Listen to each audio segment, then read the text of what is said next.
It's only natural to feel unworthy if you've been invited to hang backstage at an Alice Cooper concert. Stick around. Hang out with us. Cool. Yeah, we'll stay and hang around with us. With Alice Cooper. We're not worthy! We're not worthy! We're not! But suppose you would never buy anything over $200 without shopping more than one store. Now, how easy will it be for you to convince your buyer not to shop your deal? Some salespeople pucker on price, trying to sell something they would never buy themselves.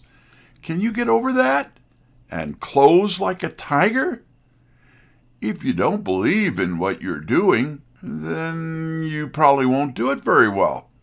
Or worse, if you don't do things as well as you can, you won't believe in what you're doing. The question is, do your beliefs support what you are trying to do? By the way, we have a weekly web-based workshop as part of our program. This is one of those things we help people with, and we look forward to working with you.